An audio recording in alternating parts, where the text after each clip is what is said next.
Hello everyone, আপনারা সবাই কেমন আছেন? আশা করি সবাই ভালো আছেন। আমি তরুণীকান্ত সুমন। আপনারা জানেন আমি সবসময় আপনাদের জন্য ইনফরমেটিভ ভিডিও নিয়ে আসার চেষ্টা করি এবং হেল্প করার চেষ্টা করি।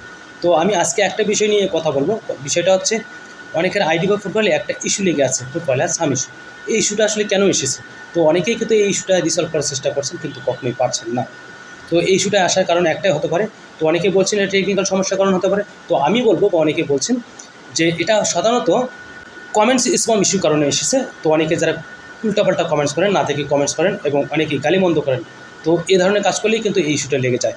এছাড়াও আমরা যারা পুরাতন আইডি ইউজ করছি তাদের ক্ষেত্রে কিন্তু বেশি, এবং যারা নতুন আইডি ইউজ করছে তাদের ক্ষেত্রে কিন্তু একদম কম। তো আমরা যারা পুরাতন আইডি ইউজ করছি তাদের ক্ষেত্রে বেশি, কারণ আমরা জানি না আজকে থেকে 2-4 বছর আগে আমরা ওই আইডি থেকে কী করছিলাম, কাকে গালিমন্দ করছিলাম এবং কী পোস্ট করছিলাম, আমরা কিন্তু কিছু জানি না। সে কারণে সেই ইফেক্টটা আজকে আমাদের প্রোফাইলে এসেছে। তো আপনারা যারা ফেসবুকে কাজ করবেন বা নতুনভাবে কাজ করার চেষ্টা করছেন বা করবেন ভাবছেন, তাদেরকে বলছি ভাই, আপনারা কখনোই পুরাতন আইডি থেকে কখনোই কন্টেন্ট ক্রিয়েশন করবেন না। আপনারা অবশ্যই নতুন আইডি খুলে সেখানে কন্টেন্ট ক্রিয়েশন করবেন, নয়তো এরকম নানা সমস্যার সম্মুখীন হতে হবে। তো সমস্যা যেখানে থাকবে অবশ্যই সমাধান থাকবে। তো এটা নিয়ে কখনো টেনশন করার কারণ নেই এবং হতাশার কারণ নেই। ফেসবুক যেহেতু এই সমস্যা দিয়েছে, অবশ্যই সেই ইস্যুটা সলভ করবেন। এখন আপনাকে আমি একটা কথা বলবো, আপনার আইডিটা চেক করুন। আপনার আইডি যদি রিকমেন্ডেশন এবং কন্টেন্ট মনিটাইজেশন অপশনটি অ্যাক্টিভ থাকে, তাহলে আপনার কোনো সমস্যা নেই।